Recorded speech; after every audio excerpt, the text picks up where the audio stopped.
time.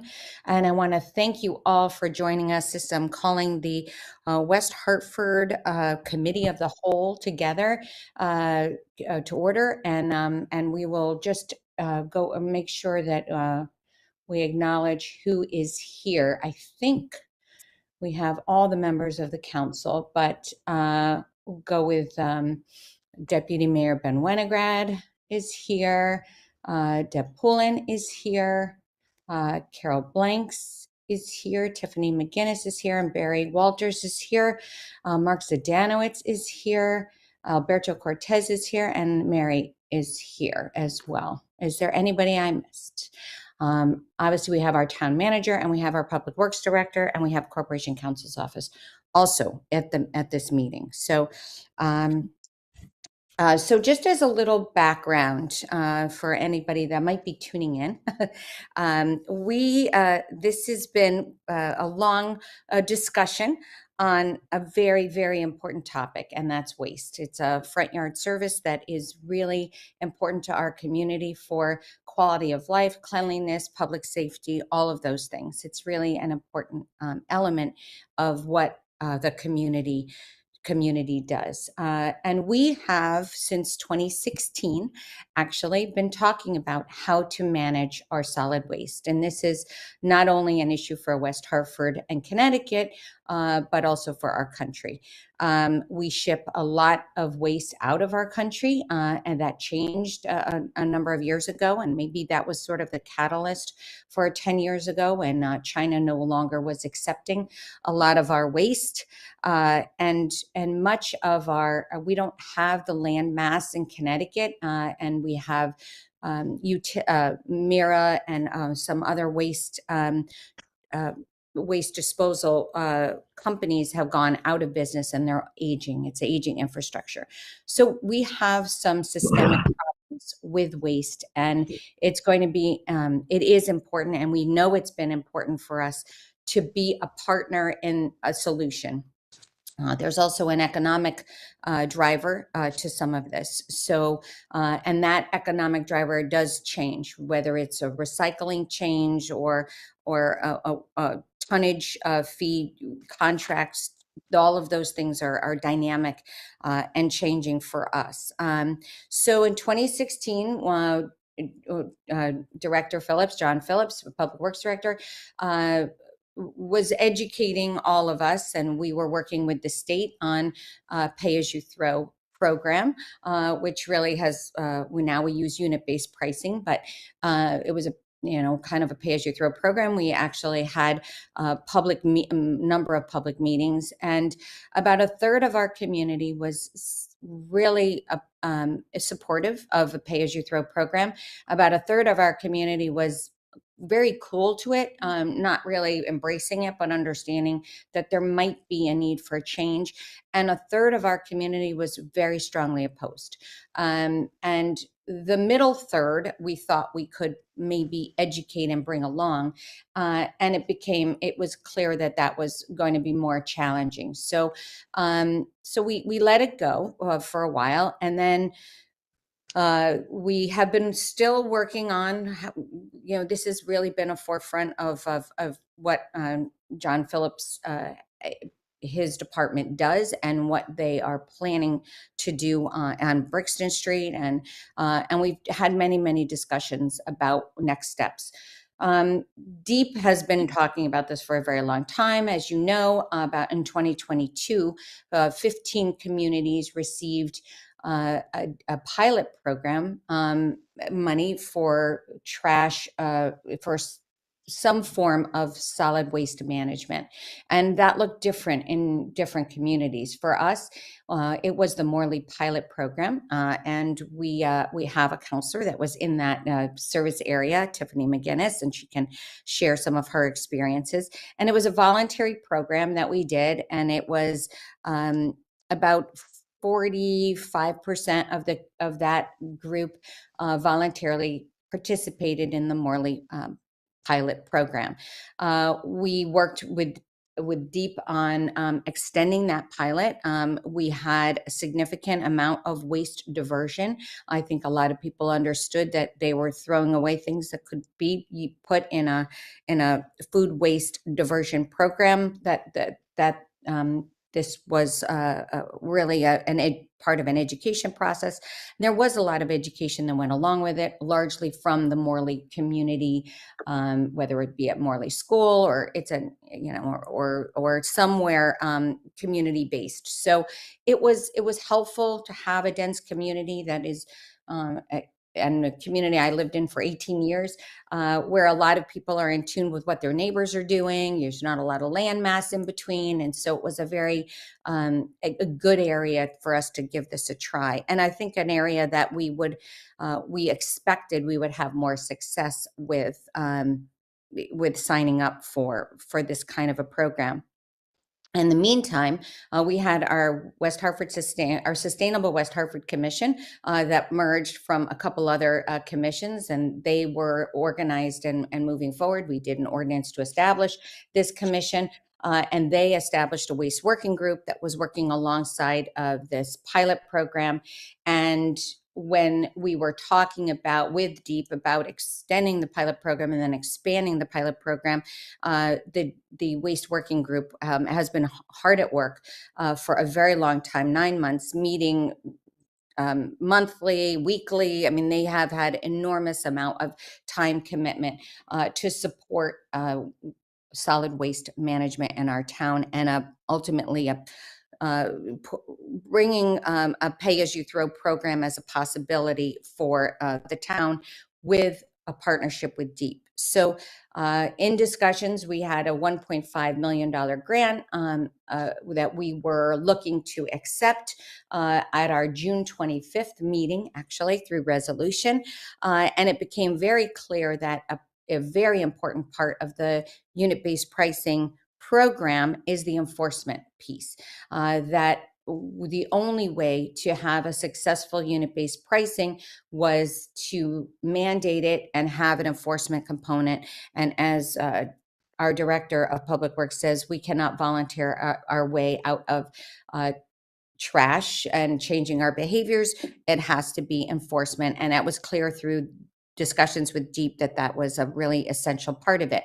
And we understood through Corporations Counsel's office that the only way to do an enforcement component was to through an ordinance and make it clear that the enforcement component would be certain actions that the Public Works Department could take, the town could take, and then and that needs to be really something that is very strong and would change behavior.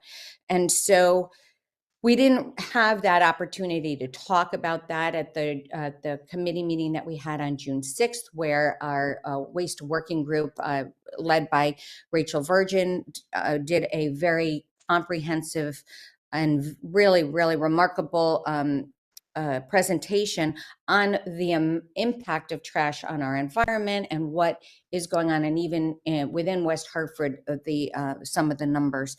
But we did not talk about that enforcement component.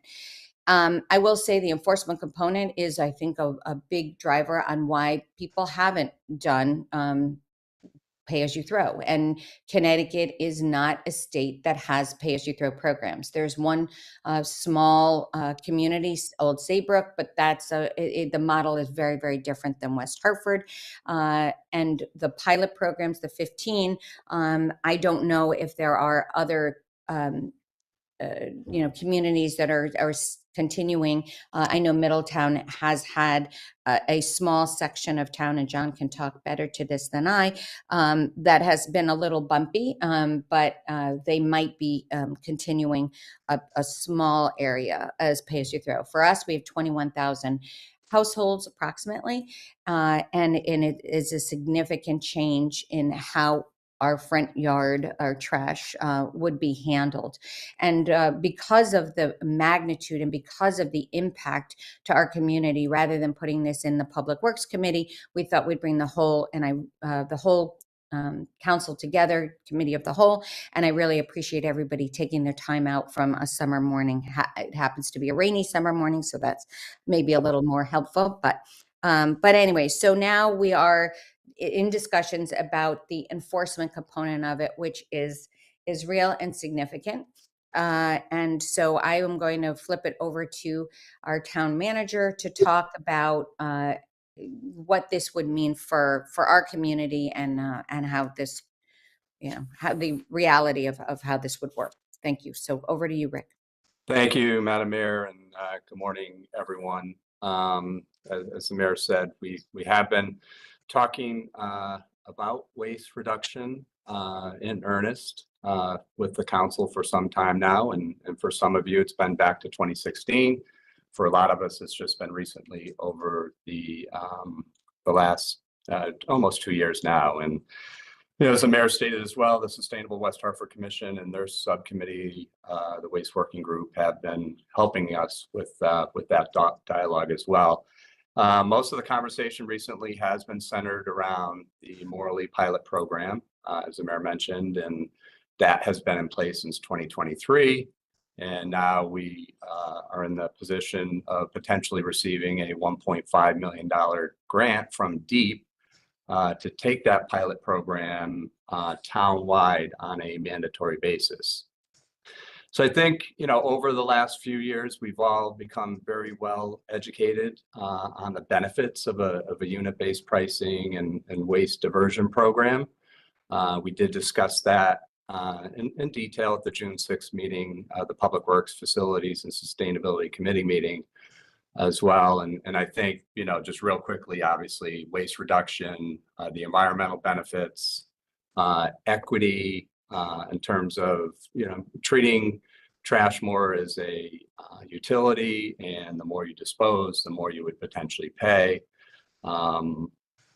And then certainly, as the mayor mentioned as well, the lower disposal costs. And with this type of program, the lower disposal costs allows us to add the food waste diversion program without direct taxpayer assistance, obviously. And we'll get into some of that, the nuances of that. Obviously, the bags would cost a little bit more, so that does have an impact, obviously, on residents.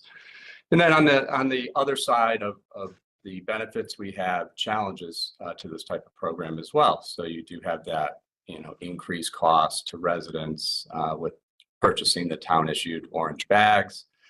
And I think one of the larger barriers to implementing a unit-based pricing program is building public consensus and overcoming that resistance to change. So in an effort for us to better understand where our town was in terms of our readiness to adopt this type of program, the town commissioned and Public Works spearheaded this, an independent firm to conduct a survey. So, and we reached out to about 1,500 residents with a really good, diverse representation of households responding to the survey. And in addition, we also had about 3,000 comments as part of that survey as well. And we uploaded all of that for folks to have a chance to review. But the key questions that guided that survey included: do residents understand and appreciate our current waste management challenges and the solutions to those challenges? Are residents ready to adopt a town-wide usage-based pricing initiative? And then, as I discussed, what are the key barriers to participation, and what will it take for them to overcome them? The survey results showed that residents understood that there is an issue, a crisis for us, facing us and facing the state and facing the country, as the mayor said. And they understood the benefits of this type of program, and certainly the collection of food waste and what that would have on our environmental benefits as well. However, on the other side, the support appeared split on support of a unit-based pricing program. So the number of residents who support and opposed unit-based pricing seemed roughly equivalent. But even larger than that was the number of folks who 61% of those surveyed said, we're not ready for changes now. So we understand there's an issue, but not necessarily ready to move forward with this type of program at this point. So, and really, when you look at, as the mayor said, referred to the Morley pilot program, the survey really matched our experience and to some degree with the Morley pilot program. So half of the pilot program chose not to participate in the voluntary program. So I think, there definitely is a correlation between our experience with the Morley pilot program and the survey. And that's not to diminish the effectiveness and success of the Morley pilot program. So for those who did participate, we did see a 40 to 50% reduction in waste. So tremendous success from that standpoint. But the half that didn't participate, I think, you see that connection to the results of the survey. So in addition to the survey that we have uploaded, we uploaded the ordinances and resolutions that we would need in place prior to accepting a DEEP grant. And implementing a unit-based pricing program would require the council to adopt an ordinance that establishes a unit-based pricing program for curbside collection of residential trash through the required use of the town issued orange bags, which we'll talk about as well. Establish penalties for non-compliance, and then authorize the director of public works to require the use of those town issued bags and to set fees for such bags. So the town recommends that and you saw that in the resolution, that the bag prices to be implemented would be $2.50 for a 30-gallon orange bag, and then $1.25 for the standard 15-gallon orange bag, and then 90 cents for an 8-gallon bag. And I just want to pause there for a moment to talk about the prices of the bags and what that means and why we would have to do that. So with the grant that we would receive from DEEP, that allows us to get the program up and running, and essentially carries us through about the 6-month mark of the year-long pilot program. And the prices of the bag do two things. They help change behavior.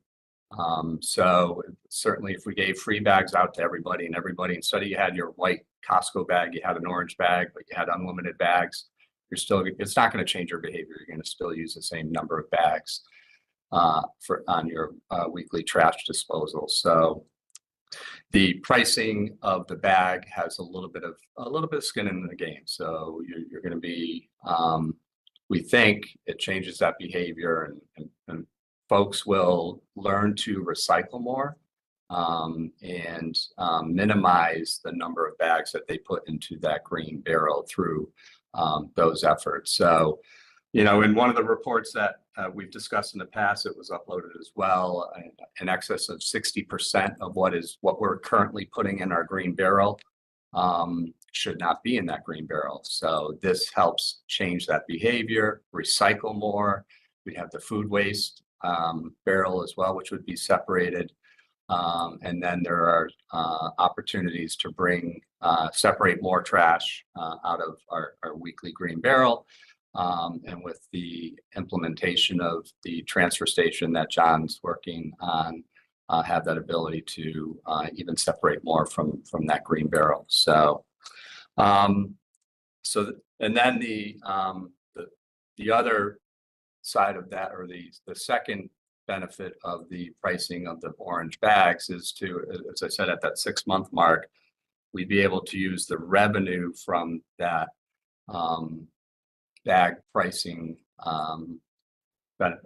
program that we've outlined here, and that would be used to offset the cost of the food waste reduction program. So helps change behavior, and it would offset the cost of the food waste program. And, you know, carrying that forward through the second half of the pilot program year, there would be no impact on the taxpayer resident.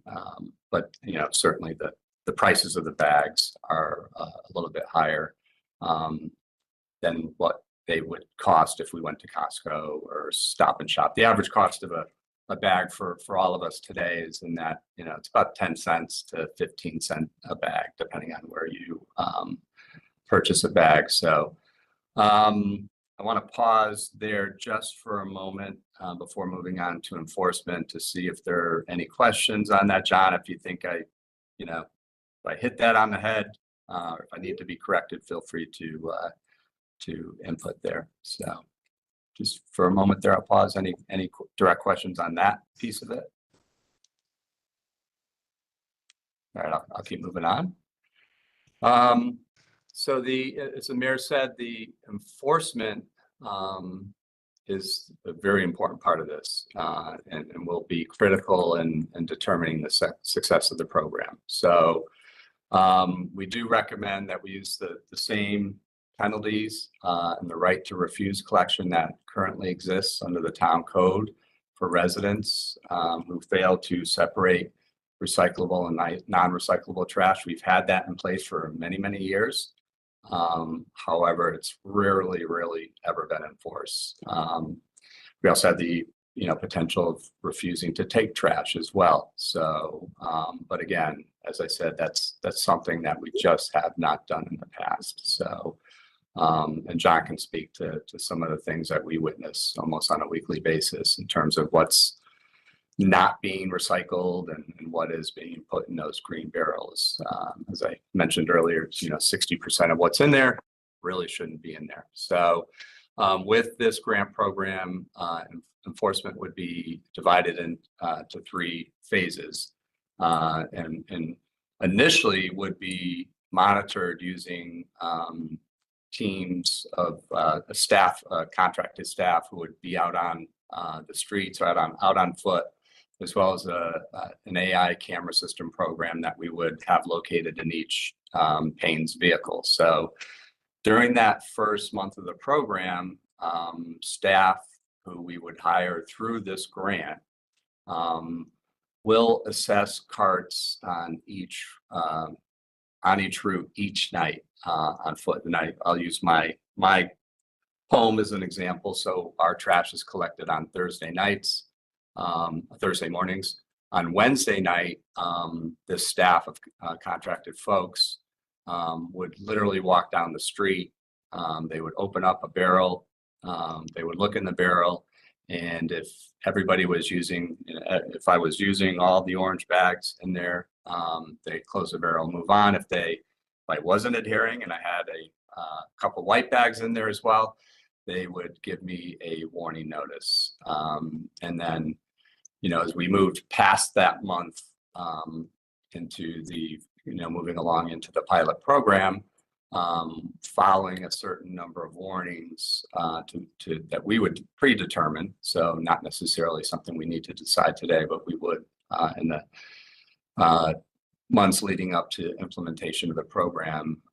So at that point, after a certain number of warnings, we would have to start to issue fines to the homeowner. So, and in our ordinance right now, we have $50 for that. We'll call it the second violation, but as I said, we can step that out, $100 for the third violation and $200 for the fourth. But again, that can be stepped out over time. So, so 2 pieces, the folks going through the barrels every day. And then as we move past that piece of the pilot program, it would be the AI camera system that would be on each Payne's truck that would, as the trash is being dumped in, would identify that the resident has adhered to the program and has all orange bags. So I just Although I want to just back up just for a moment as folks are opening up that barrel and looking in, they're just looking at the color of the bags. They're not going through our trash, but just making sure that folks are adhering to the program and helps, if someone's not, then we'll issue the warning. And again, this is part of that education process. So that is the enforcement piece. And all of this was outlined in the ordinance and the resolutions that were uploaded as well. I won't go through each of the changes of the ordinance. Certainly can if we need to, but wanted to give a quick overview of that. So that outlines the resolution needed to implement the bag prices, and then the enforcement piece, which I said that's, we talk about whether our residents are ready for this type of change. That's the big piece here. That's, in our time, we've never had to implement those violations, and we've never had to not take someone's trash. That's just something we have not done. The mayor refers to those front yard services. And I think our residents, based on our survey, very much view trash collection as a service and not necessarily utility. And that's, part of that education process that we will need to, would need to continue to enforce in terms of that learning opportunity through meetings and things like that. Townwide meetings that we would have as we move towards the implementation of this type of program. So I will, I'll pause there again for a moment. John, anything you would add to those opening comments? No, both the mayor and yourself did very well, kind of at a very high level. Obviously, there's still a lot more granular details that we could discuss in particular questions. You've highlighted key points of the survey, which I appreciate. I think the survey did a good job of capturing the sentiments of our constituents, our residents. A little small point of clarity on the bag fees. Not only does it help subsidize the cost of a food waste collection program in the revenue piece, but it also reduces the amount we pay at the tip center. So that savings would be reinvested in improving our material collection programming. So that's a key clarification on that. Again, the mayor indicated we would be the first townwide complete town to do such a pilot, working and cooperating with DEP and the grant that they're offering the town. Middletown is doing very similar, although be it just a city district of the city. There is success there, though, although it has not been easy, which both the mayor and the town manager said it would be challenging to get people to change their mindset, change their habits. But year over year, Middletown has reduced their waste by 32%. And the program continues to grow, and Middletown continues to evaluate it regularly. But again, that's a very small subset of what West Hartford is. They collect in 1 week, but we're going to collect in 1 day. So it's obviously it's a huge program for us. And so the key points that the town manager talked about and the mayor are certainly important to the success of the program, especially in the first call it 6-month period of launching the pilot, and the whole purpose of having the pilot to try it out. Thanks, John. Thank you. Thank you, John. Thank you, Rick, for outlining all of this. So obviously there's a lot of things that I think we're all, as we received the 300 pages of materials and reading through them, that really are the nuts and bolts of a program like this. I know we all have a lot of thoughts in our head. I mean, when we want to do the right thing, and we want to make sure that a pilot, we don't want to spend money on a pilot and change behavior to have it end. We want it to be successful. As we also would be the first town to do a townwide program if we did implement something in conjunction with DEEP. Again, although a pilot would be hopefully for something that would exist for the future, right? That we are, that we are successful. And if we are not successful in this, if we tumble and there's a lot of negativity and there's concern about things that we haven't thought about up front, then I think we're all taking a step back. And that's why we pulled back, I think, before, and why I still have concerns that we're not quite ready as a community to take a full step on the deep's timeline, which is pretty tight, and that. So again, as we think about all the things, and I'm thinking about the family I met with twins, that is generating an enormous amount of diapers, and has more on their plate than they know what to do when, with the, and, they're completely overwhelmed, and having to navigate a program like this. Not only the financial piece of it, but just the getting the bags and all of the things that might be needed to make sure that they're in compliance. And so, anyway, I want to open it up to questions. As again, we've digested a lot. We're trying to all process this. How would our own households work? How would our neighbors' households work?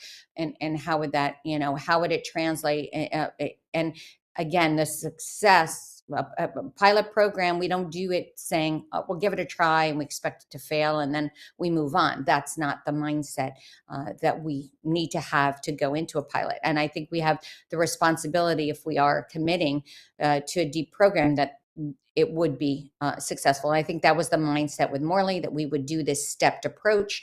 And the question is, what do we do now? Do we continue on this path and take this very big jump, which it is a big jump, and as it's a very critical step for our community. It's a critical step for the state, and so a lot is riding on us and what we do. So anyway, I'm going to open up the floor, and I'm sure my colleagues have some questions. So, anyone want to start? Miss McGinnis. I didn't see any other hands going up, so I thought I might as well go right in. So as the mayor said, I did participate in the pilot program for food waste and using the orange bags. It was quite a switch. I think there are some things going forward that we would need to add or change about the education process and the communication with people. And that just doesn't come from myself. That comes from people that I know that live in the pilot that have expressed concerns to me.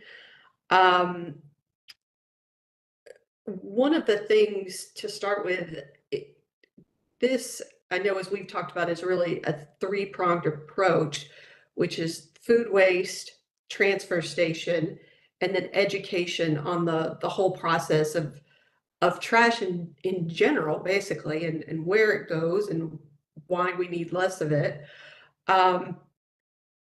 And for me, as far as the food waste, it's impossible unless you've done it to realize how food waste changes the solid waste that you have. Like when you're separating the food waste, unless you've done it, it's impossible to know, oh, I'm going to have, less bags of trash for solid waste every week. And I was surprised at how much I was throwing away. It actually has changed buying habits, because now I know, hey, if I go to Costco and buy that gigantic thing of strawberries, there's a good chance that a good portion of that is going to end up being thrown away. So I think twice about what I'm buying. I do have a couple questions on the enforcement part. One, I guess, have we ever enforced the fees or the penalties on recycling? That's my first question. The second one is regarding the fees that we would be charging to people not using the orange bags, what happens if they don't pay the fee? Like the $50, if, you know, occasionally I've gotten a parking ticket, and if I don't pay it, some people are laughing because they know, if I forget to pay it, it doubles in cost. So what is the process if someone gets the warning, then they get the $50, but they don't pay that? Does that go up after a certain date? And do we have any idea how much staff we would need to handle that administrative process of the fees, making sure they're paid, processing fees, sending out additional notices? And then what happens if the person just doesn't care? They take the fees, but we're not picking their trash up. What happens then? So I know it's kind of a 3 pretty detailed questions, but before I give my thoughts on anything, I just wanted to put those out there, and because maybe other people have the same questions. Thank you, Tiffany. But Rick, I don't know if you have answers for that yet, or, you know. We do, and certainly, yeah, we can talk through them, Madam Mayor, through you to Councilor McGinnis, and John can certainly add to this. You know, as I mentioned, John,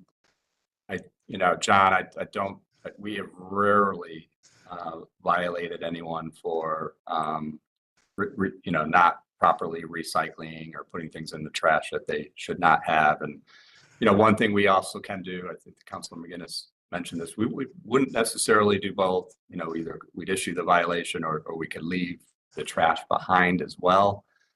Something we have not done.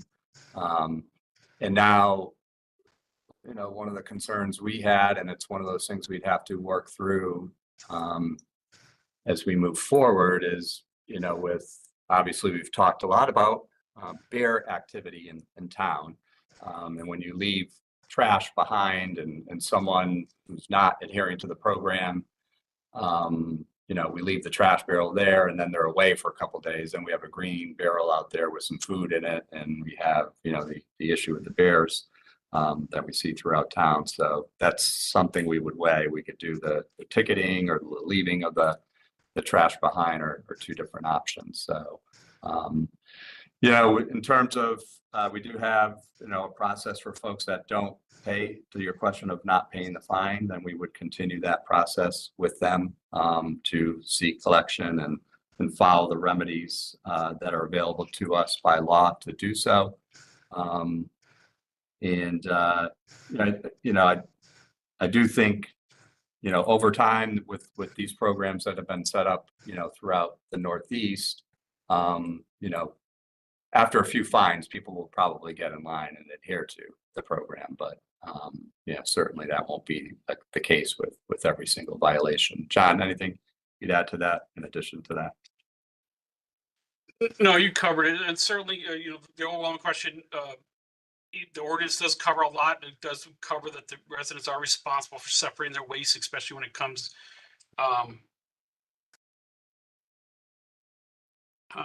there we go. I'm sorry. We haven't enforced those rules under my tenure, and I don't think even before, prior to me as director. I think we stopped enforcing a lot of those rules as written in the town code when we kind of took a step back from having a full-fledged sanitation division within Public Works, and we outsourced most of the work, the vast majority of all of the collection that we have. It does require our residents to separate now, including moving forward, to make sure they do separate their materials and not mix materials that are supposed to be, you know, waste from recyclables and such. When the town was enforcing those some 35 years ago, you know, you asked about staff. We don't have the staff. We have to build up the staff, and that's a part of the grant. The grant helps us walk into what that new staff would look like. But we had 4 administrative assistants sitting in the DPW front office. Now we just have the great Patty Standish, one person. That's a change in 35 years. But the pilot program helps us build back towards that level of staff to support the system itself. the problem with automated, it'd be difficult to enforce on a case by case basis because we can't enforce what you don't see, right? Because we're automated. Again, back when those ordinances were created 35 years ago, we were still more or less a manual collection system, so you can see stuff. So that's why the AI cameras have to come into play and start with education first, warning education, and get compliance built up that way. But eventually, you have to take an enforcement on it, because remember, the bags represent a revenue stream that fund a component of the collection program. And so as my fiduciary responsibilities, we need those revenues to pay the deposit fees, right? So it's important that we get compliance across the board. That's certainly a role that the Director of Public Works would have to administer and make sure that we're applying equitable enforcement throughout the system. But like Rick alluded to, there isn't a street in town that you can't find a violation, visually see, just by driving down the street. With some certain cans that are what we call snow cone, more trash on top of the can than inside the can, and you can see the stuff in there. You see metal rods sticking out. You see yard waste, which we do skip. We'll skip yard waste. The challenge is that we need to be callous to those skips, and we're not going to come back late in the day once you clean up your cart. You'll get collected the following week, because the system needs to stay efficient and continue to roll forward. So those are the kind of things that we would have to start experiencing to improve just on our current material intake. But I think I've answered most of your questions, if not all, as far as where we sit now. And Rick alluded to, we have mechanisms for people to become scofflaws, if you would, on not paying their fines and tickets. Thank you, Okay, John. thank you. Thank you, Tiffany. Thank you, Ms. McGinnis. I know Ms. Blanks is having a camera issue, but she texted me and would like to speak. So go ahead, Carol.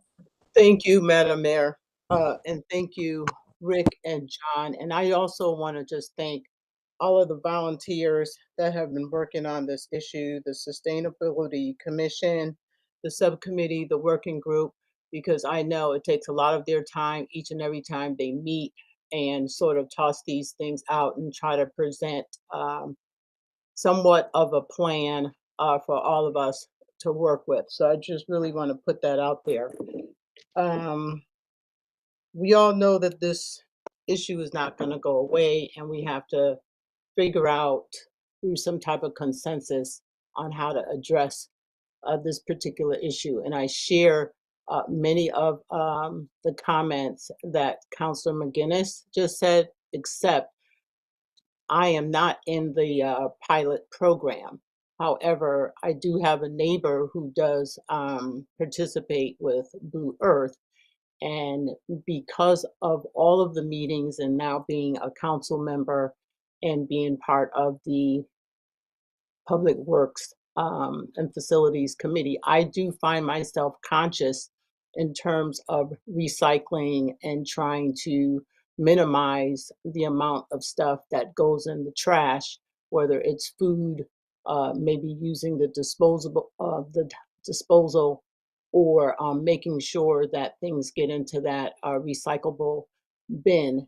And then looking at the survey, I have to say some of the things that we received in the survey was very valid, because I also find that I can identify with a lot of the responses, especially when you have bulky waste and you need to have bulk pickup, or you're trying to bring some stuff to the yard.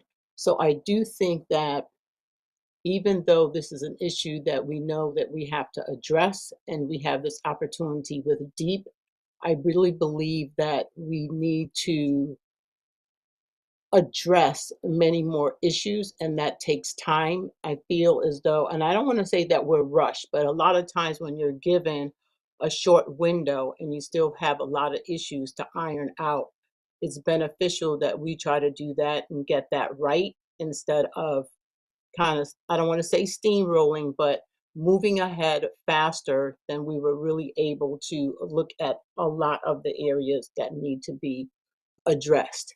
As I looked at the information that we received in terms of the bags, I don't want to say it's questionable, but we saw what would cost for a quantity of one bag. So before our household became educated in terms of recycling and whatnot, we would just use bags, okay, for all sorts of things. And now when each household is going to be responsible for that, you're going to be a bit conscious. So we go back to the education of these things. And I know that our town staff was diligent in providing education throughout a number of events, which was great. But I think going forward, we may need to tease that out a little because as new people come into town, they may not have received that information. So is there a main place that they can go to? I don't know if we can do some type of link, some kind of ongoing help desk, if you will, but it would give them all the type of information in terms of how do you separate the recyclable from food waste to trash, and then some of your other options for your bulky items. And I'm saying this because we know this information, and a lot of times when we working in these things, we know where to go, how to do it. But for somebody else, they may not know, and because they may not know, they may just dump everything into the trash. And then as we're ramping up, those are going to be the residents or the folks that get fined. And then based on the fine, then we'll have another situation because someone's not going to pay the fine or they're not going to change their habit. So that trash may not get picked up and then that may lead to something else. So I'm just thinking that these are some of the other things that we really need to think about and think outside of the box. Again, I agree that this is a 3-component approach, especially with we need the transfer station, figure out the food waste, and then figure out the trash. And all good ideas, but how do we do this comprehensively so all people are involved and everyone feels as though that they have some skin in the game, and it's also their responsibility for a cleaner environment. For our future generation, because we all know that we're not going to be here forever, but it is our responsibility to make sure that we respect Mother Nature and we respect the earth. The other question that I had for you, Rick, in terms of the enforcement contractors, because I'm thinking of our postal services where they're out in all kinds of weather. So when there's inclement weather for our enforcement folks, how will that be handled? If they happen to skip something because either of a storm or rain like we have, just whatever, and they weren't able to flag that this person, didn't follow the procedure, how will we handle that? And then going back to Tiffany's question in terms of the penalty, will there be an appeal process if somebody comes to the town and say, whatever the case may be? And then also another question, I know I've observed where if someone has more trash or more whatever than their barrel can handle, a lot of times they'll use the neighbor's barrel. So if the neighbor will say, well, I didn't, when I put my trash out at that on that night, everything followed procedure. But when somebody came along, they saw something else that was put in, but it wasn't put in by that resident. So I'm just kind of thinking of some of these other outside things that I know happen, and how will we handle that? And so I'll leave it there. Thank you, Carol. Ms. Through you, Blanks. Madam Mayor, to Councilor Blanks, there are yet a few questions there. I'll take them as best I can one at a time. And I'll actually have our Deputy Corporation Counsel, Gina Verano, spend a little bit more time on the enforcement violation piece of this as well. So when the weather piece, when we're rolling out this program, we will have, as I said, during that first month or two, people on the ground on each route going, lifting up the barrel and looking in. If we have bad weather, during that piece of it, then, and that doesn't happen, then we'll still pick up the trash. So they'll get a freebie on that one. So, and then in terms of the appeal process, yes, there would be one. And, you mentioned folks, dumping their trash in someone else's trash or in a neighbor's trash. Yeah, those things can potentially happen as well. So that would be things that we would pick up through that appeal process as well. But if I can, just for a moment through you, Madam Mayor, turn things over to Deputy Corporation Counsel Verano to help out a little bit with the enforcement piece as well. Thank you. Thank you. Thank you, Rick. Madam Mayor, there are a number of issues when we talk about enforcement, and I'll try to unpack them one by one. So when someone is issued a citation, they do have the ability to file an appeal. There's an appeal process already in place for other violations like parking violations. And the town does hire an independent hearing officer who's not a town employee. And that individual comes before the hearing officer and essentially sort of pleads their case. And then the hearing officer makes a determination whether or not to sustain the appeal. And if the hearing officer sustains the appeal, then it's done, it's gone, and the citation is away. If the hearing officer upholds the citation, then the property owner has the ability to pay it or not pay it. If they pay it, they're done. If they don't pay it, then eventually, after so many violations have been assessed, we will go to court and we will file a legal proceeding, and we would obtain a judgment against that property owner for its failure to pay a citation from a municipality. Once the judgment is obtained and the judgment is not paid, then the municipality files a lien against the individual's property. That lien sits there in perpetuity and eventually has to be paid at the time they transfer the property or refinance the property. The municipality already does that on some limited circumstances. For example, maybe a zoning violation or a health violation. So it is already in existence. We would be using the same program. The issue, however, is it does implicate a number of departments, and they aren't currently staffed, at least we think, to be able to handle something like this. So, for example, we have one hearing officer, and maybe he has a few hearings a month. This obviously would increase, certainly in the first year, the number of appeal hearings. And my thought is we would need more hearing officers. I just don't know how many. We'd have to flush that out a little bit. After the citation is issued, the property owner, as I said, has an opportunity to pay. They do so because we send out a few delinquency notices. So maybe after 30 or 60 days, we send something that says you owe X amount of dollars for this violation. We may send another one at 10 months, 11 months, 12 months. It will depend on how we want to do this program to advise them of the delinquency. So the property owner has plenty of time, an opportunity to pay the citation, usually up to a year right now, maybe 18 months. And then at that point, with the failure to pay, we would go to court and obtain the judgment.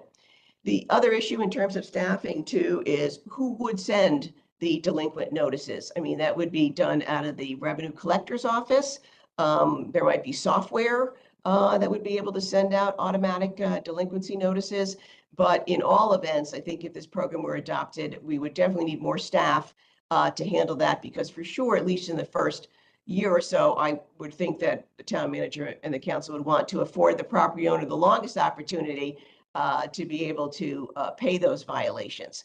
And so we would need the staff or the program or something to be able to send out those delinquency notices against so many property owners for such a long time. That's sort of generally the framework about how all citations work, the ability to appeal, how long before we go to court, what happens when we go to court, and then we file a judgment lien. If there's any other questions, I'd be happy to take those. Thank you, Attorney Verano. Are there questions for, I mean, I think that's a really candid and very important element that a lot of us haven't thought about necessarily in depth, and all the steps that would need to happen for implementation of a program like this. May Other I questions? ask? Yes, Ms. Fay. Right, I know. Yes, thank you so much.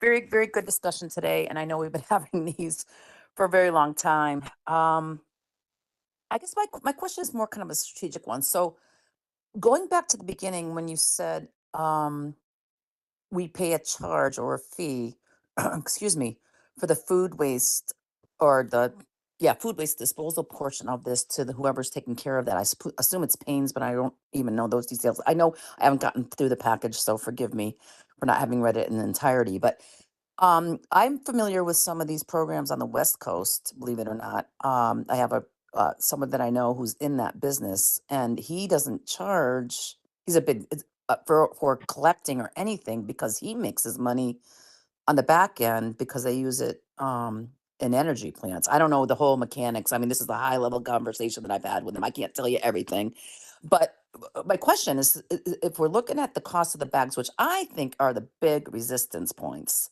that's what I'm hearing from people. That's the big resistance points.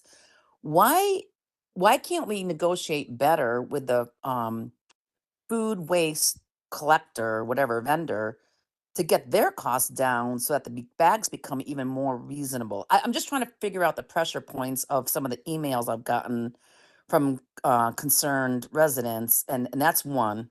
The cost factor, which we all know it's pretty de minimis, but for some people it's just another point because their taxes go up.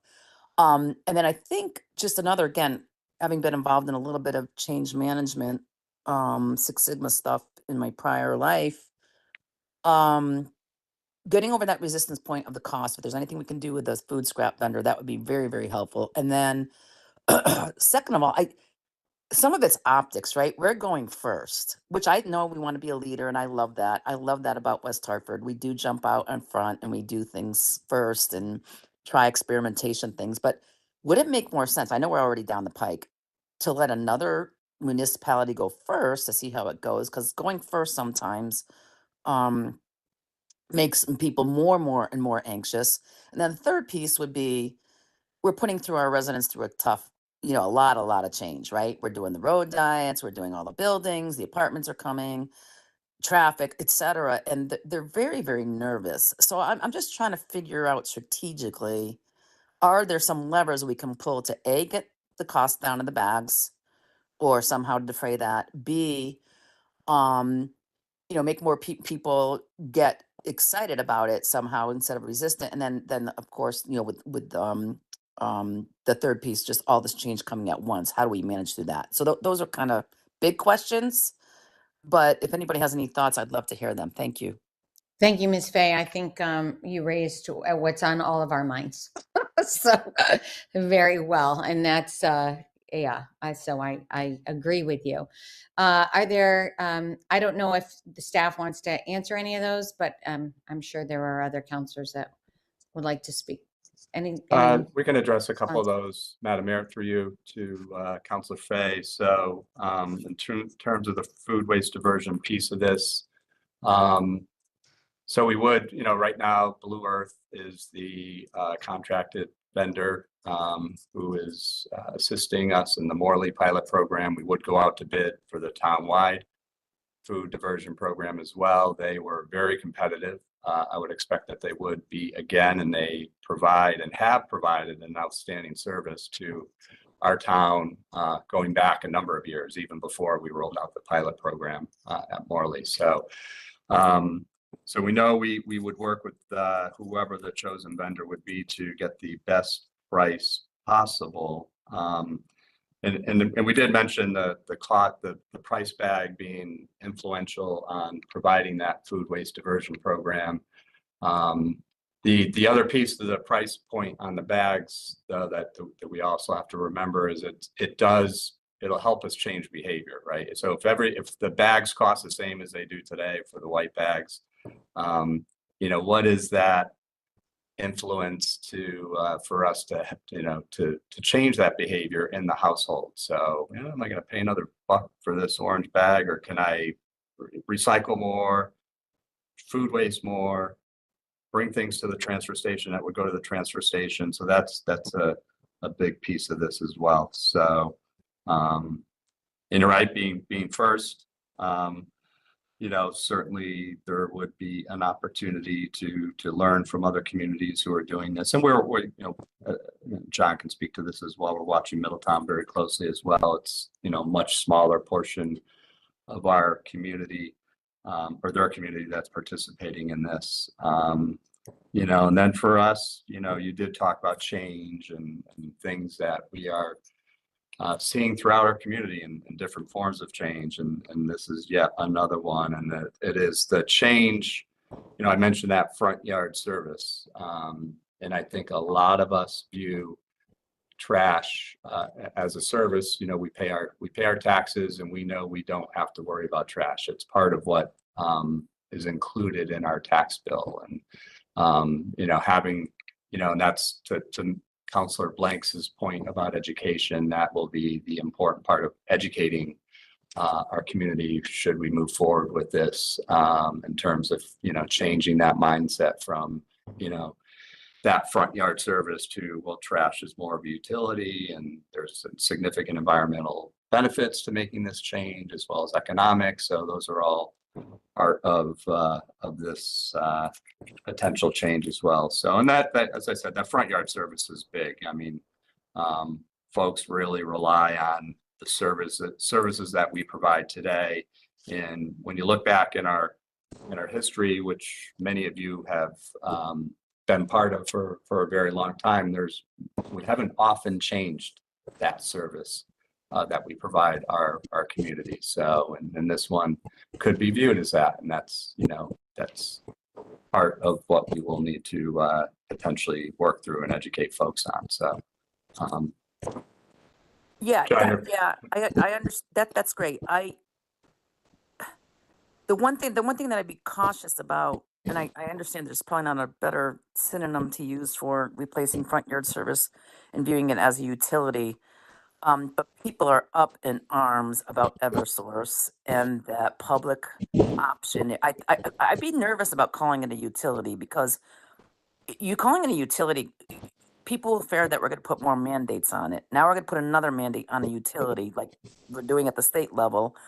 I'm just trying to be helpful. I know my comments sound critical, but they're not. They're just things that I'm receiving and things that I'm thinking about and reacting to the presentation today. And, if we're going to go forward with this, which it sounds like we all have to be champions and change agents, because we have to lead by example in this. And just having some of the details and some of the I guess words that we're using. I know people are going to go nuts with utility. I just see the letters about Eversource coming across my email, which of course I can not very well influence, except for to get our legislators involved. But I don't know, that's just kind of something that hit me, calling it a utility. Thank you. Thank you, Mary. I appreciate that. I'm just on time. I know there's a number of counselors that want to speak, so I'm going to keep moving along. Mark, you're up next. Mr. Zdeno. All right. Thank you, Madam Mayor. I had the same question prior to any of the answers coming. What's the admin look like?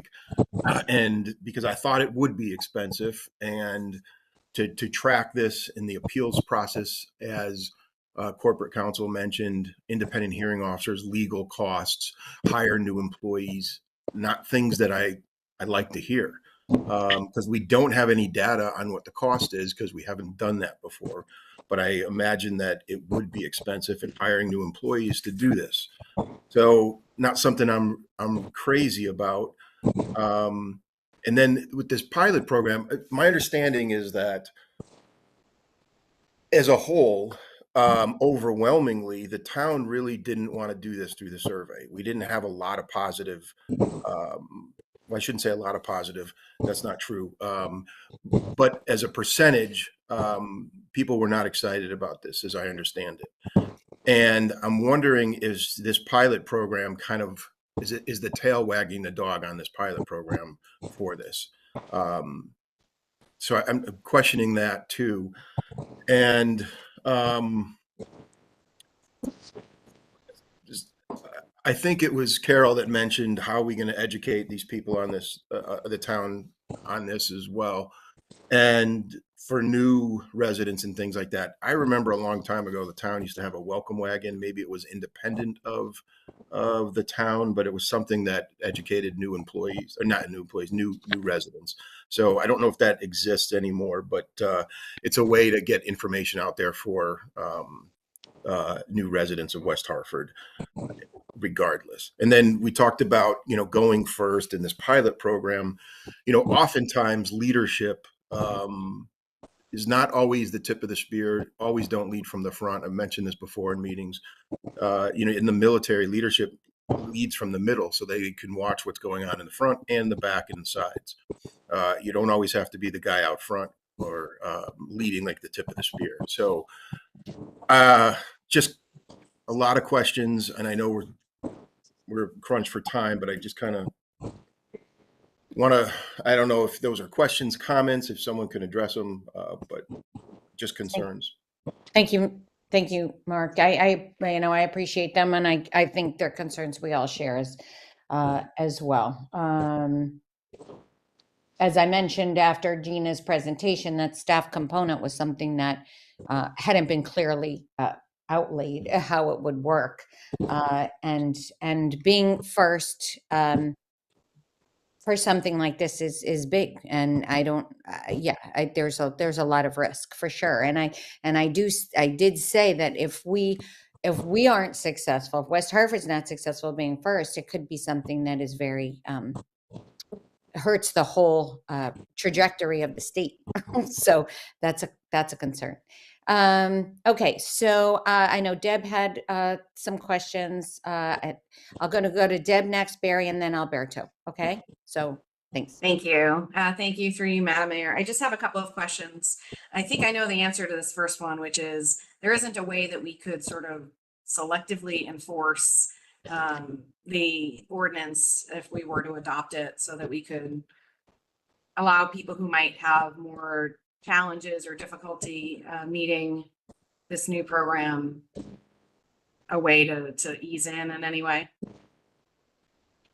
Through you, Madam Thanks. Mayor. And yes, I mean, Deputy Corporation Counsel Verano did get into detail in terms of the enforcement and the process of folks adhering to that enforcement and what would happen if they don't. And we came out, and the ordinance is written in such a way that it does look like, oh, okay, all right, you're gonna get one warning, and then we're gonna go right to violations, whether it's a fine or not collecting trash. So we would initially, through the early part of this pilot program, is use that as education, and we can determine, as we get closer to the start date, what that might look like. But we don't.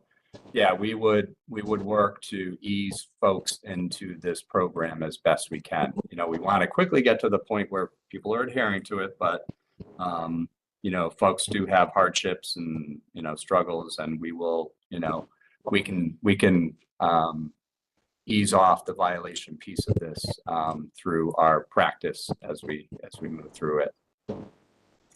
Okay, thank you.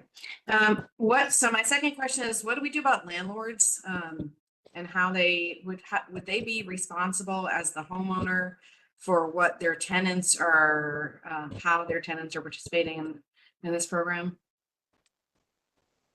Through you, Madam Mayor, yes, I can let Deputy Corporation Counsel Verano speak to a little bit more detail of how that would work.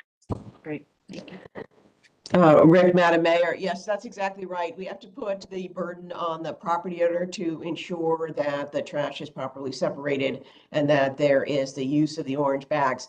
Don't forget that the ordinance applies to single family and also 2 and 3 family. But anything larger than a 3-family, the big apartment buildings, would not be subject to this ordinance. But yes, we'd have to put it on the property owner to ensure that its tenants abide by the ordinance. Great, thank you. And just one final question. Just hearing some of the concerns and questions that have been raised about the ordinance, have we considered just doing the voluntary food scrap pickup curbside, and how would that look, and do we know how much that would cost? Thanks. Yeah. Thank you, Ms. Poland. This is something that we have, yeah, but go ahead, Rick, go ahead. Yes, through you, Madam Mayor. So we spent a lot of time on the grant itself, the pilot program, and we spent a lot of dialogue around the unit-based pricing and food waste diversion program. We have had internal conversations around just going with the food waste piece of this, and that was something, as part of the survey, I think you saw some positive reaction to having that ability to separate food waste. So we've had some conversations around it. We would certainly could pursue that as well. We could spend some more time. There's a cost, obviously, to producing and issuing the smaller barrel for the food waste. We'd have to go out to bid to do that.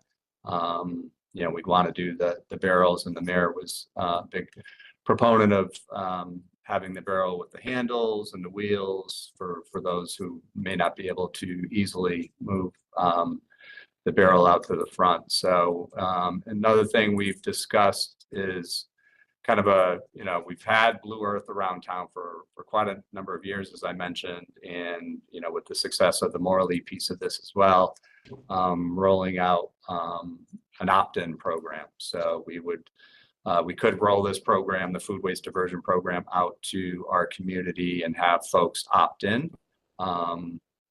Assuming, I think, and again, this is just speculating based on data, but maybe, I think we'd get 40 to 50% that would volunteer potentially to opt into this program, and that would help reduce the overall impact of that as well.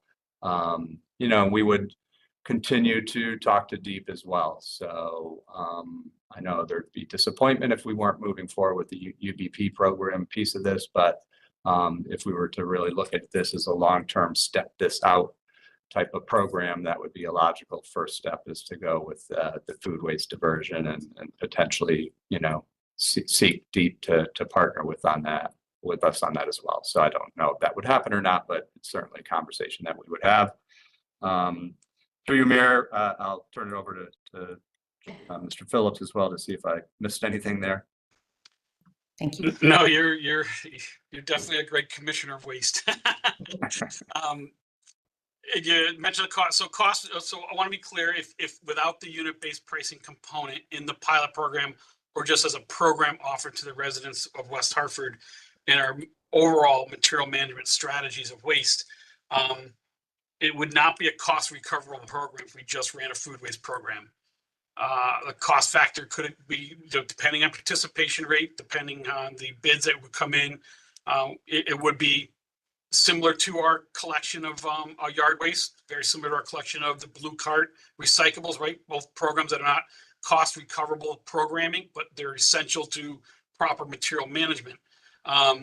So it could run anywhere between 300,000 and 700,000. Again, that's strictly based on participation rate, and that's collection and transportation to the disposal site, which again, with food waste in general, has a significant environmental impact as well as a component to help reduce our waste. As Councilperson McGinnis mentioned, it does make a change if you really dive into it and get good at it, right? There's a process of getting good. I'm sure she's better today than she was a year ago, but when you get good at it, it really does make an impact on the ways that you set out on the curb. I can speak for that also personally. We've done it for a number of years now. Thank you. Thank you, Mr. Phillips.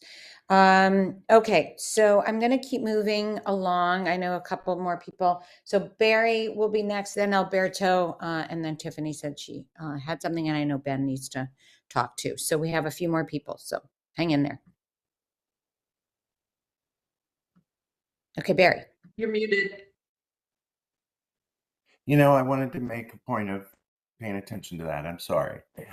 No, I want to just take a moment, Madam Mayor, and acknowledge that Corporation Counsel had their hand up, and perhaps it's something very relevant to what was just said by one of the last speakers.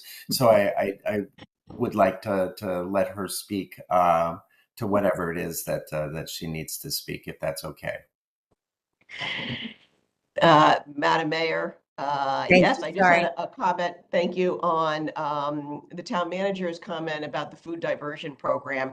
I mean, I think the big distinction is it would not be mandatory, as opposed to the pay as you throw, which would be a mandatory program, because there are a number of residents who already engage voluntarily in a food diversion program through composting. And so we wouldn't be able to implement a mandatory program where you have to put your food waste in a pail, because there are some people who already do it in composting. Right. Thank you. Thank you. All right. Now to Barry. Okay, thank you. Thank you for indulging me with that. And thank you, Gina, for that, because voluntary is a very key component to what we're talking about here. So I will have some comments later, I think. I'm taking notes. But I have two questions. So one is around the grant that we had been offered through DEEP. And I want to make it, I want to clarify, if we were not to go forward with the full package of unit-based pricing and food waste diversion, is the grant there to help cover the costs of the food diversion if it were to be separated out on its own? That's first question.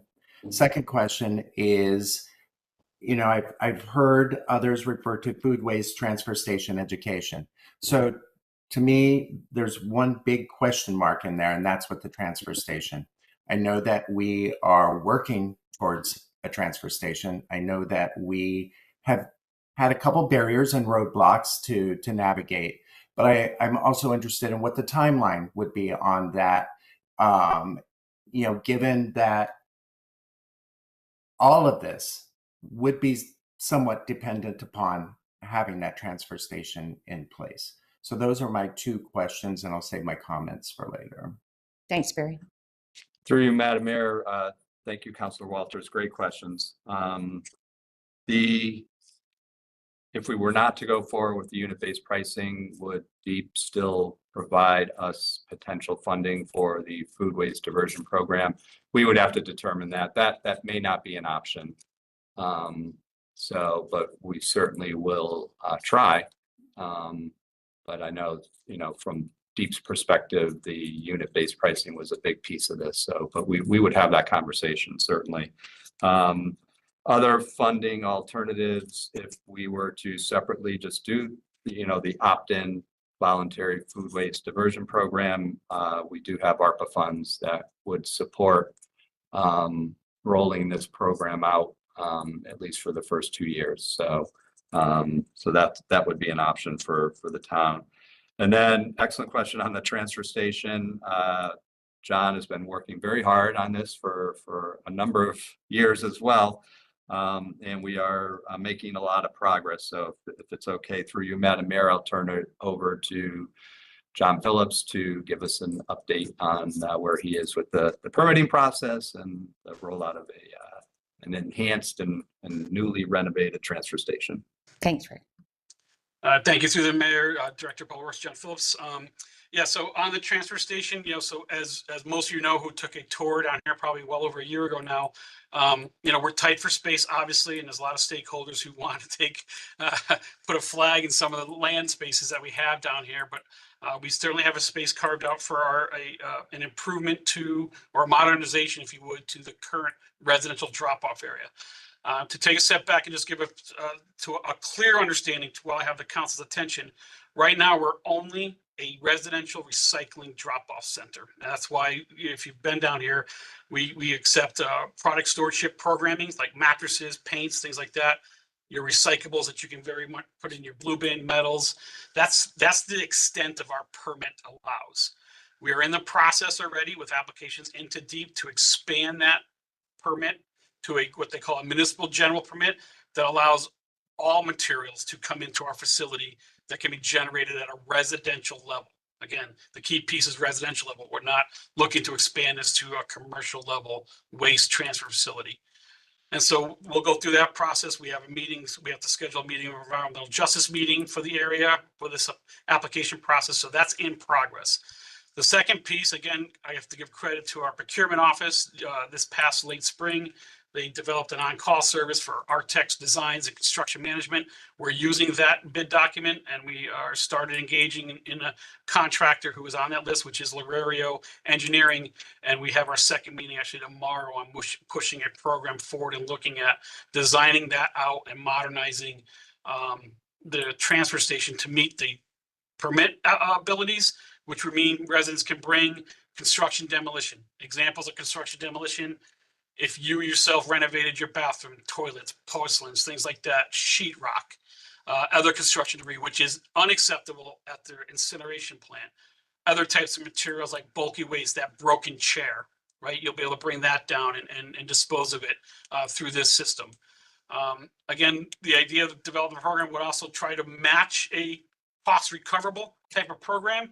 So very similar to the vast majority of transfer stations throughout Connecticut, if not the region. There'll be a cost to certain items that if it's going to cost us money to dispose of the municipality, we'll certainly have to develop a cost structure for that broken chair or tires, things of that nature. Also, the facility will be adaptable to when the state continues to push product stewardship programs forward, like mattresses and paint and e-waste. We'll need to be able to accept that material, which would be free if the program is developed at the state level. We'll also have this facility will be able to accept that material as those programs grow and mature and the waste landscape in Connecticut continues to change. So we're hopeful. Timeline, again, with only having a second meeting of doing design and coming up with concepts and then getting to bid docs to actually do construction, we're funded. It was funded as of July 1st in a CIP account. We're certainly hoping we're doing the next 12 to 18 months, we'll have a facility up and running, permitted and structurally done. Okay, Thank you, John. Director Phillips. I'm sorry, I wanted to follow up real quickly. And I imagine that by having the transfer facility or station that will be able to accommodate all these different items will greatly, well, I won't say greatly, will also reduce the amount of items that go into the green bin, given I know an individual that broke a mattress down into 1 million pieces to get it into their bin. So, so I imagine that too will be one way, particularly with the education element, that we can reduce waste that is flowing in there, or at least divert it to a different place. Thank you. It will certainly provide a robust option for residents to be better at what they put out at the curb for the town to collect. But a big reliance will be on the individual performance of our residents to take advantage of the programs that are in place. Personal responsibility, I get it. That's right. Thank you, Mr. Walters. Okay, it is getting late. I really would like to finish in the next 15 minutes, 10, 15 minutes or so. You've taken a lot of your time, but we'll go to Mr. Cortez next. Thanks. Thank you, Madam Mayor. No question for me. It's just more concern. It's concerns more than anything. To me, this is punitive from day one. The minute that we're paying for the bags, it becomes punitive. I lose choice. I'm stuck with this orange bag versus, I'm particular about what I use for trash bags in the house. So I like the ones that smell, great and all this stuff. So now I'm forced to use 2 bags, my nice smelling bag that I'm going to put in an orange bag. So there's 2 pieces of plastic that I'm tossing, right? Punitive for those who are, paycheck to paycheck, so we go into that. And then if I'm not using the orange bag, I'm penalized again, right, with a fee. And then possibly then I'm penalized because I might get skipped a week, right? We have concerns about rodents in towns. We got concerns with bears. So it's concerning that someone's trash may get skipped, with these issues that we have. I know what that looks like. I work in a congregate setting, with Department of Corrections. Hauled up. Once that trash is hauled out, there's still debris left behind. There still creates issues, right, for the concerns we have in rodent, which is that's one. Trash is one of the big emails I get, and the rodent concerns. So I think this feeds into that. So when we skip trash, there's no way that that doesn't increase the rodent concerns, right? Adults aging in place, that's a huge problem. Housing for seniors is huge, right? So when you talk about medical needs, medical waste, right, there's going to be more bags, that they're going to have to use, right? So these are the people that are going to get penalized the most. Education, we've done a terrible job of education. I got to chuckle out of people when we talked about new ideas at the transfer station, and I'm like, we need to put a museum here. As silly as that sounds, we need something. We need to educate as much as possible. We've been doing a terrible job of education. We did something great years ago by doing weekly recycling, and then we took it away because it's more of a cost. It got more expensive, so now we're down to bi-weekly. So at that point, we did pretty good with education, but there's still debates in my house of what can get recycled and what can't get recycled. I have a son, an adult son with autism.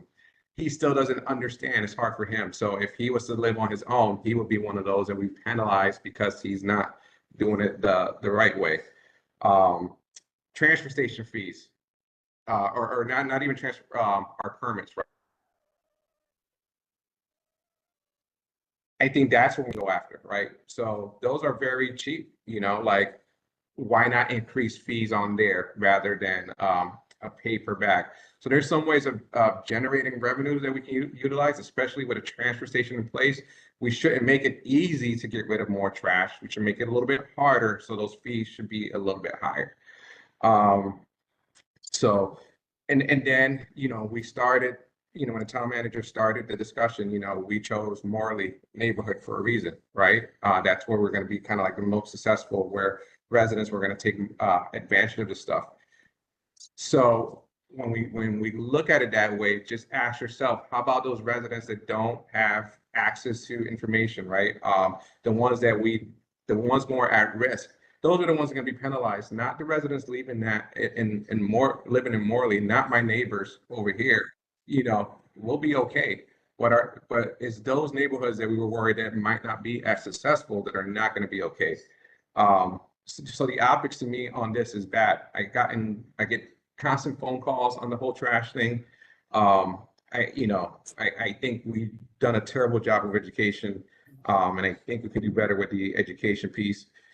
And yeah, just a whole lot of concerns. I'm going to be kicking and screaming all the way to the end, with regards to this, because it's serious. Like I said, it's not, we talk about, amongst us, and sure, this is fine, like we can handle it, not a big deal, lead with an iron fist. But there is a lot of residents that this would impact in a negative way. So that's what we need to do. Just so ask yourself, we chose Morley for a reason. Why didn't we choose this neighborhood, as we move forward on this? Thank you. Thank you, Mr. Cortez, and really valid points, I think, that we're all really experiencing and thinking about also. Okay, I will go to Mr. Winograd.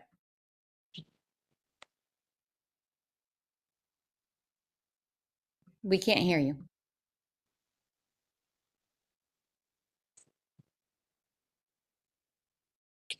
I was pushing the button and it still wasn't unmuting. I'm like, it wasn't me, honest. I knew what button to push. I know we're getting short on time. And what I'm hearing, it's not, the purpose of this meeting was to consider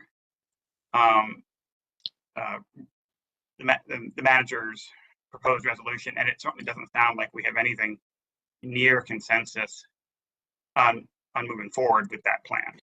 That certainly, I share many of the questions and concerns that have been expressed. And I think, at this point, I think we need to talk about, what do we do next? I know one of the things that was sort of driving this from the beginning with John was the tipping fees and the real economic crisis we're being faced, that due to some brilliant bargaining didn't occur. The decision was almost going to be made for us by some huge extra costs that just didn't materialize yet, which is, aside from the really valid environmental points here, it has sort of pushed back some of the prices that we've sort of been anticipating for the last few years. But hearing again so many valid issues both from our residents and the things expressed here, I think it's a matter of if not all the way back to the drawing board, it's like can we talk about what other options are there, and the idea of, I mean, for one, of doing, we heard through a wide range of what was it, 250 to 750, the cost of actually doing organics only. I think we need to know that information to know whether that should be considered, whether grants are available for that sort of work. And I guess that's sort of, I think, where we should go here. And suggesting is how to talk about in our few moments left, sort of where do we go from here? What do we do next? And I don't have the magic answer to that, but I think that's probably would be worth some time to discuss. Thank you, Mr. Winograd. Are you good? You want anything else for you? No, I kind of, again, trying to be respectful of people's time. And right.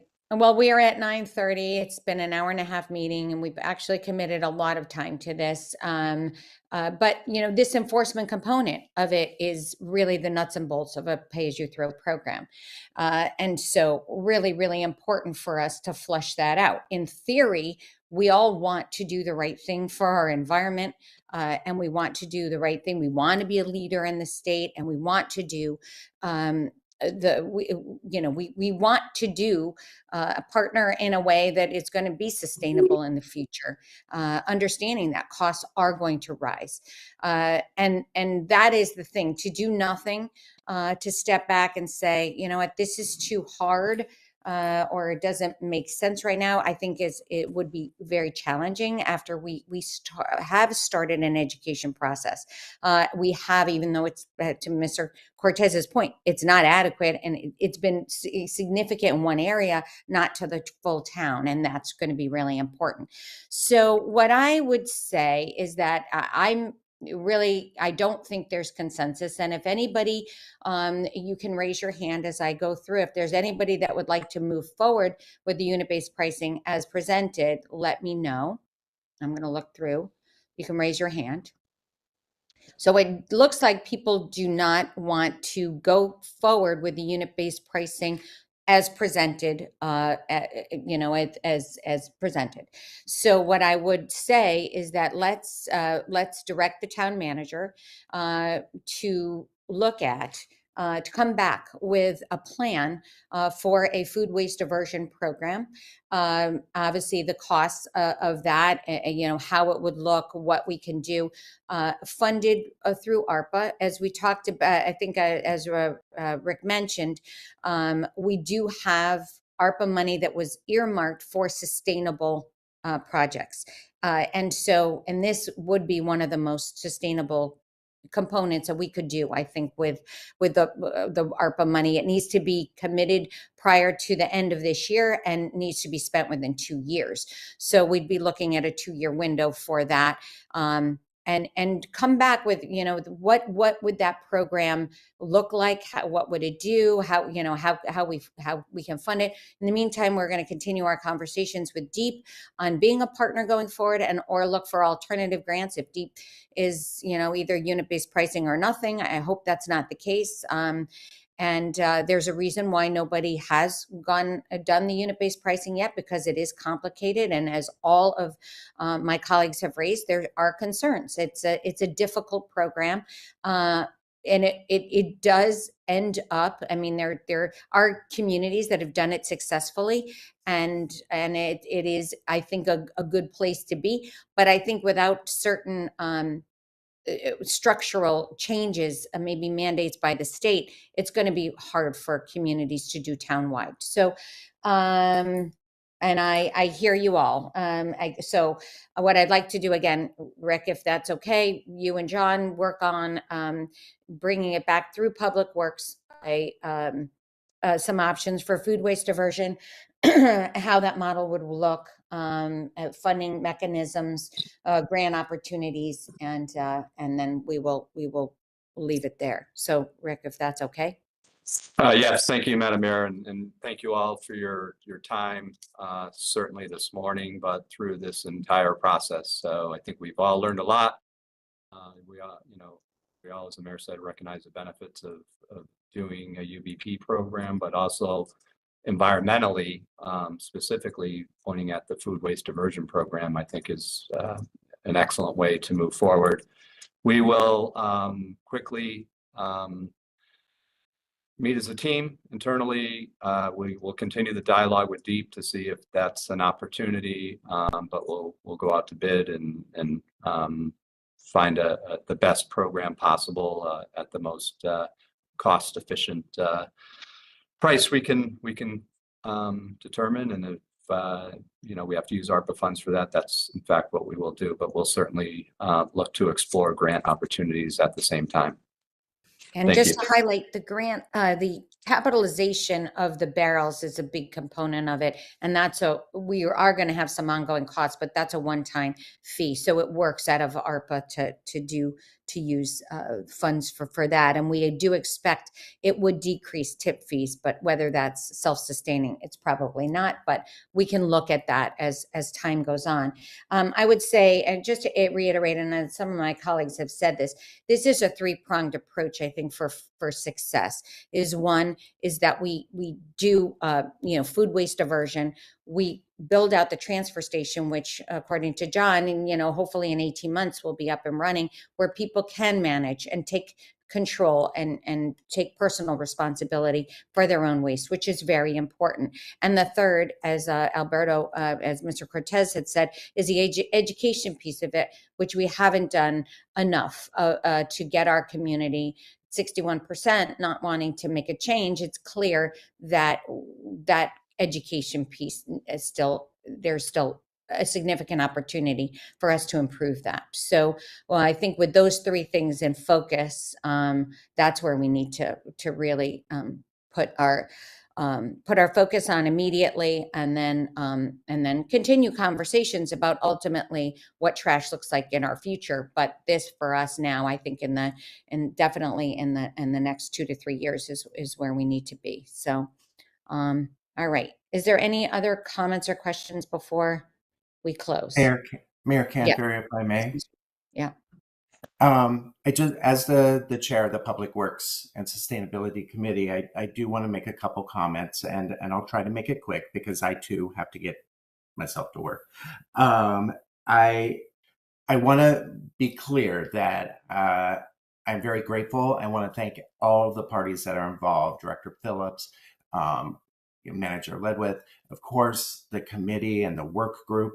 All of them did put a lot of hours and a lot of time and continue to do so. Director Phillips isn't, it's not something that he's done with. He's going to keep going on with this. And I acknowledge and appreciate the labor of love that he has actually put into this.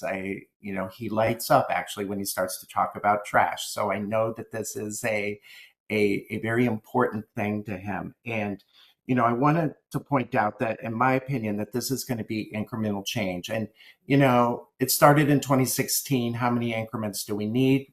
Clearly, we need a few more.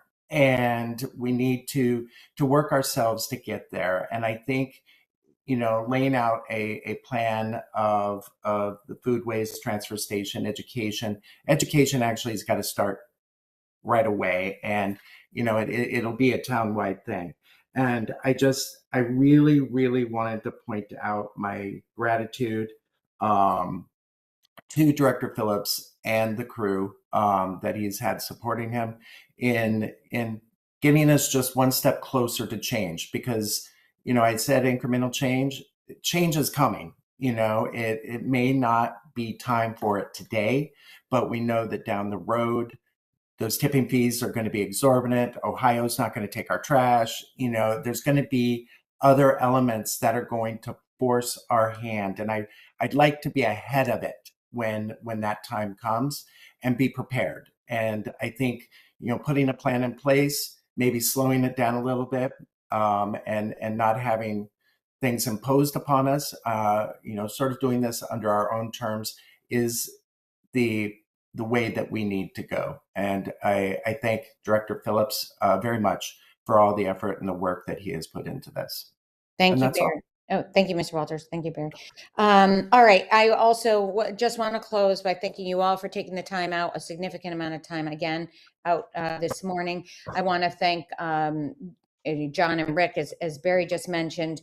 I want to thank Rachel Virgin from the Waste Working Group, who has committed an enormous amount of personal time, as we all are volunteers, doing what we feel like is in the best interest of the community and the Sustainable West Hartford group. But the weight of one of the things that I want to, again, just reiterate is that our success is going to be really important and critical for the state moving forward. And we feel a stepped approach is going to be really is going to lead us to a successful solid waste management, better than moving into a pilot program. As exciting as it was to be a leader, there's really concern that if we were not successful, that we would actually set the state back. So I appreciate all your time, and have a wonderful rainy day, and when it will be coming back through Public Works. So. All right. With that, we are now adjourned. Have a great day. Thanks, everybody. Thank you. Bye, Thanks, everyone. everybody. Have a great day.